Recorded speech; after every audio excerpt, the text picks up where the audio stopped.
So, अस्सलाम वालेकुम dear students, I welcome you all in this new lecture of quantum physics, जिसका नाम यहाँ पे टॉपिक का de Broglie's हाइपोथेसिस है। de Broglie's हाइपोथेसिस देखने से पहले हमने एक प्लैंक्स क्वांटम थ्योरी में देखा था कि जो वेव्स होते हैं they are in the form of particles, जिनको क्वांटा कहा था हमने, जिनको असल में प्लैंक ने भाई साहब ने कहा था क्या, क्वांटा। लेकिन अब de Broglie भाई साहब आ रहे हैं, ये भी एक साइंटिस्ट है, इनका भी कुछ राय देखनी पड़ेगी। ये कह रहे हैं पार्टिकल भी वेव हो सकते हैं, यानी अगर वेव पार्टिकल हो सकते हैं, पार्टिकल भी वेव हो सकता है। Is it fine? So this is the कहना of what, this is the कहना ऑफ हु, ये तो de Broglie कह रहा है कि अगर वेव्स पार्टिकल की तरह बिहेव कर सकते हैं तो पार्टिकल्स भी वेव्स की तरह बिहेव कर सकते हैं। ऐसा मुमकिन हो सकता है, कुछ भी हो सकता है, क्योंकि ये साइंस है।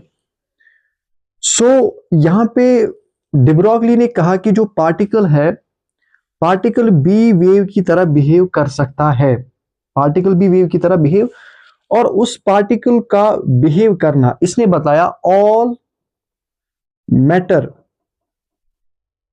और I can say particles, all material particles, all material particles can behave as waves, और या हम कह सकते हैं spread in the form of, spread in the form of waves, spread in the form of waves, all material particles जो है they spread in the form of waves। और जो waves एसोसिएट होते हैं मैटर के साथ, all मैटर पार्टिकल्स और material particles जो होते हैं ये स्प्रेड होते हैं इन द फॉर्म ऑफ वेव्स। और जो वेव्स एसोसिएट होते हैं मैटर के साथ उनको कहा जाता है मैटर वेव्स। यानी जो पार्टिकल के साथ वेव्स होते हैं एसोसिएट, जब पार्टिकल मूव करेगा, ये पार्टिकल है, अब ये जो मूव करेगा ये मूव करेगा in the form of waves. अब ये जो मूव करेगा in the form of waves, उन्हीं वेव्स को कहा जाएगा matter waves. What are matter waves? Matter waves are simply वो वाले वेव्स जो एसोसिएट होते हैं मैटर के साथ, ठीक है। और उसके बाद एक और पॉइंट है कि ये इलेक्ट्रोमैग्नेटिक वेव्स नहीं होते हैं, these are not electromagnetic waves. अब इसका क्या मतलब है? इसका मतलब ये है they will not depend on charge, ये चार्ज पे डिपेंड नहीं करेंगे, ये चार्ज पे डिपेंड नहीं करेंगे। अब अगर ये चार्ज पे डिपेंड नहीं करेगा, न्यूट्रॉन भी अगर एक पार्टिकल है, अगर इसको भी कुछ वेलोसिटी देंगे ना, ये भी जनरेट करेगा मैटर वेव को। क्यों? क्योंकि ये चार्ज पे डिपेंड नहीं कर रहा है, तो इसका मतलब ये इलेक्ट्रोमैग्नेटिक वेव नहीं है, न्यूट्रॉन के पास कोई चार्ज नहीं है।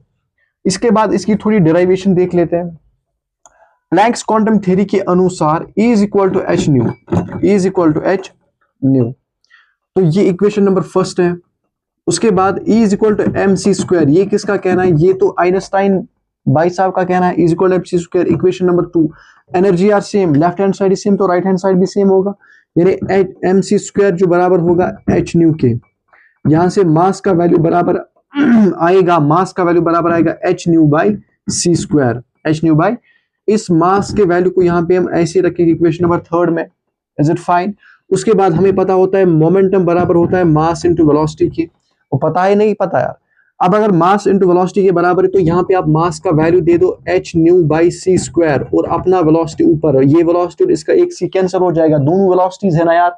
अब अगर मोमेंटम बराबर आ रहा है एच न्यू बाई सी के, एच न्यू बाई सी के, अब एच को यहीं पे रख दो भाई साहब, एच को यहीं पे रख दो, और वी बाई सी लैम्डा के बराबर आएगा कि नहीं आएगा?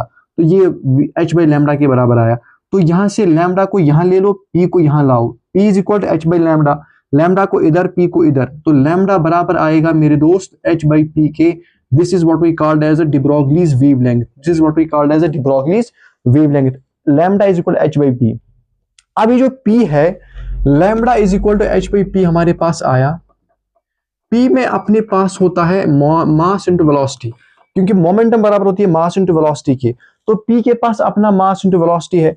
इसका मतलब है लैम्डा ने डिपेंड किया किसके ऊपर? मास के ऊपर और वेलोसिटी के ऊपर, ठीक है।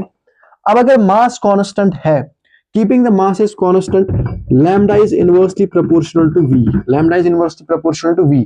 अगर V टेंड करेगा इन्फिनिटी को, लैम्डा टेंड करेगा जीरो को, अगर V टेंड करेगा जीरो को, लैम्डा टेंड करेगा इन्फिनिटी को। ये बात आपको याद रखनी है। This is simply the cases of it, ये केसेस है जो आपको इसमें याद रखने हैं। तो सिंपली हमने डिस्कस किया, जो de Broglie हाइपोथेसिस स्टार्ट हुआ प्लैंक्स क्वांटम थ्योरी से स्टार्ट हुआ, वेव्स बिहेव करते हैं पार्टिकल्स, ये प्लैंक्स क्वांटम थ्योरी में पढ़ा। अब पार्टिकल्स भी बिहेव कर सकते हैं एज वेव्स, यहाँ पे डुअलिटी आ गई, waves can behave as particles, particles can behave as waves, तो डुअलिटी आ गई, डुअल नेचर ऑफ मैटर, क्योंकि इसने बताया nature loves symmetry, nature loves symmetry, nature loves symmetry, इसने बताया नेचर में सिमेट्री होती है भाई साहब। अगर वेव्स पार्टिकल्स है तो पार्टिकल्स वेव्स हो सकते हैं, ठीक है। ये किसने कहा? डी ब्रॉगली ने, इसने डुअलिटी लाई, इसने कहा कि इसके पास डुअल नेचर होगा, ठीक है। ऑल, तो फिर जो इसने बताया ऑल मैटर, जो पार्टिकल्स होते हैं, मटेरियल पार्टिकल्स होते हैं, they spread in the form of waves, ठीक है। और जो पार्टिकल के साथ वेव्स होते हैं उनको कहा जाता है मैटर वेव्स, और ये इलेक्ट्रोमैग्नेटिक वेव्स नहीं होते हैं क्योंकि चार्ज पे डिपेंड नहीं करते हैं, ठीक है। उसके बाद उसकी डेरिवेशन देखिए, जो lambda is equal to h by p के बराबर आ रहा है, lambda is equal to h by p, है ना। ये डी ब्रॉगली वेवलेंथ है, ये मास इंटू वेलोसिटी, है ना। लैम्डा पी को कन्वर्ट किया मास इंटू वेलोसिटी में, इन्हें मास और वेलोसिटी पे डिपेंड किया। अगर मास कांस्टेंट तो वेलोसिटी पे डिपेंड करेगा, है ना। लैम्डा अगर वेलोसिटी को टेंड करेंगे इन्फिनिटी तो लैम्डा टेंड करेगा जीरो को, अगर वेलोसिटी को टेंड करेगी जीरो तो लैम्डा टेंड करेगा इन्फिनिटी को। ये बात तो क्लियर होनी चाहिए। फिलहाल आज के वीडियो में इतना ही, बाकी क्वांटम फिजिक्स में ऐसे टॉपिक्स के लिए चैनल को सब्सक्राइब कीजिए, लाइक कीजिए, सपोर्ट माय चैनल।